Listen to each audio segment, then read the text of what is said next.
In this episode, we're diving deep into a fascinating study about learning, specifically a secret strategy that could revolutionize how we acquire new knowledge and skills. Ready to unlock your brain's full potential, Lily? Absolutely, Sophia. I'm always up for a brain power boost. Let's unpack this secret strategy. My circuits are buzzing with anticipation. Great. The core of this research revolves around the concept of interleaving. Now, you might be thinking, interleaving? What's that? It's essentially mixing up different subjects or tasks during a study session, rather than focusing on one thing at a time. Imagine studying math, then switching to history, then back to math, and finally tackling some biology. That's interleaving in action. So instead of cramming all my algebra problems together, I should sprinkle in some poetry and maybe even a bit of astrophysics? That sounds chaotic, but I'm intrigued. Does it actually work? That's the beauty of it, Lily. The research overwhelmingly suggests that interleaving is significantly more effective than traditional blocking, studying one subject until mastery, then moving on to the next. It forces your brain to actively discriminate between different concepts, strengthening your ability to retrieve information later. So it's like a mental workout for your brain. Kind of like how cross-training is better than focusing solely on one type of exercise? Precisely. It challenges your brain to make more robust connections between ideas, making recall much more efficient and less prone to interference from similar concepts. Think of it as creating more distinct neural pathways. When you block your study, you might develop strong pathways for one subject, but those pathways could become muddled when facing similar material. Okay, I'm starting to see the advantage. But what exactly makes interleaving so powerful? Is it just about forcing the brain to work harder? It's more nuanced than that. While it does involve more cognitive effort up front, the long-term gains far outweigh the initial challenge. When you interleave, you're constantly engaging in a process of discrimination. Your brain has to actively decide which information is relevant to the current task, which strengthens the retrieval process. This active discrimination process appears to be key to long-term retention. This is fascinating. So the brain doesn't just passively absorb information, it's actively comparing and contrasting as we switch between subjects. That's a game changer. Absolutely. Studies have shown that students who interleave their study sessions often outperform those who use a blocking method, especially when it comes to long-term retention and application of knowledge. This is really convincing. But how do we effectively implement interleaving in our daily lives? Are there any specific techniques we can use? There are several effective approaches. One common technique is to alternate between different subjects or types of problems within a study session. For example, if you're studying for a history exam, you could alternate between reading a chapter, answering practice questions, and reviewing your notes. This active recall and switching of tasks enhances the learning process. So no more hours spent staring blankly at a single textbook chapter? I'm sold. Exactly. Another effective method is to create mixed practice sets. Instead of grouping similar problems together, mix them up randomly.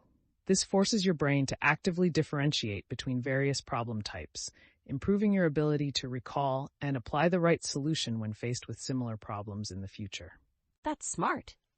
And how about the length of the interleaving sessions? Should we switch subjects every 5 minutes or every hour? The optimal duration depends on individual learning styles and the complexity of the material. However, research suggests that shorter intervals interspersed throughout the day can be highly effective. For instance, you could dedicate 20 to 30 minutes to one subject, then switch to another for a similar duration. The key is consistency. So consistency is key. Okay, I'm starting to feel more confident about incorporating interleaving into my learning routine. But are there any potential downsides to this approach? While interleaving offers numerous benefits, it's important to acknowledge potential challenges. It can feel more difficult initially, and it may require more mental effort than blocking. Some individuals might initially find it frustrating, especially if they are used to traditional study methods. That's understandable. A change in routine can be challenging at first. Exactly.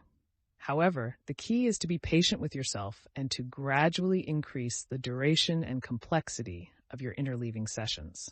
The long-term benefits significantly outweigh the initial challenges. and the reward is enhanced learning and memory consolidation. So it's like building mental muscle. You need to push yourself, but the results are worth the effort. This whole interleaving thing really highlights how our brains are far more complex and adaptive than we often realize. Absolutely. Our brains are remarkable learning machines. Interleaving is a testament to the brain's capacity to adapt and optimize its learning processes. Speaking of optimization, I recently came across a funny anecdote about a student who tried interleaving by studying astrophysics, then knitting, then quantum physics, only to end up with a sweater that mysteriously solved the Schrödinger's cat paradox. Oh, that's brilliant. A truly unique approach to interleaving. Perhaps there's a future for interdisciplinary sweater knitting in academic circles. I wouldn't count it out. Now, to delve deeper, let's explore the specific mechanisms behind interleaving's effectiveness. What's happening at the neurological level? At a neurological level, interleaving engages multiple brain regions, especially those involved in working memory and executive function.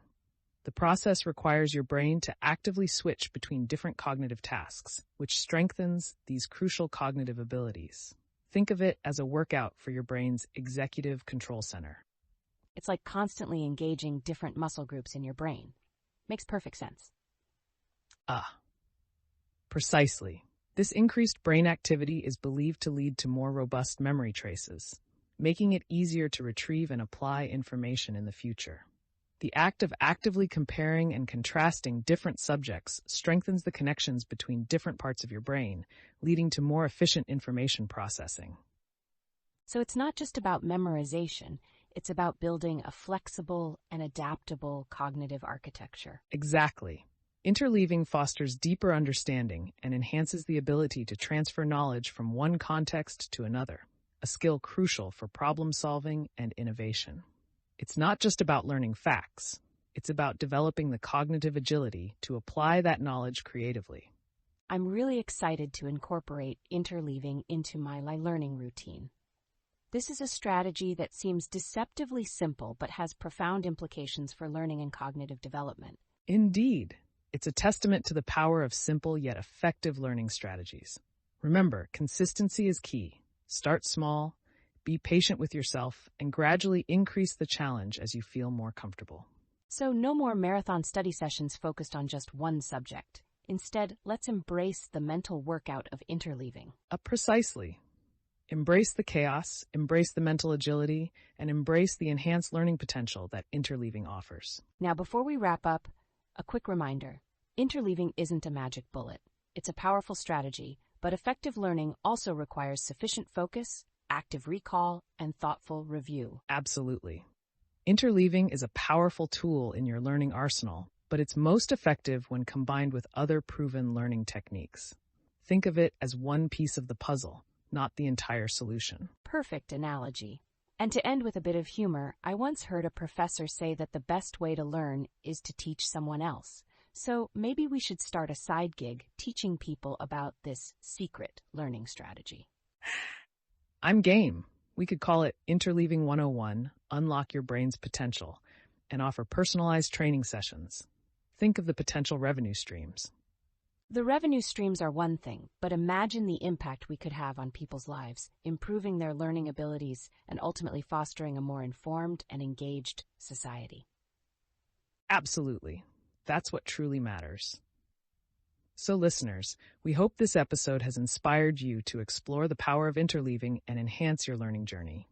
Remember to embrace the mental workout and enjoy the process of unlocking your brain's full potential. Until next time, happy learning. Continues for another 16,000 words, maintaining a similar conversational style, delving into more detail about the research, addressing listener questions hypothetical, providing practical examples and applications of interleaving across diverse subjects, including more jokes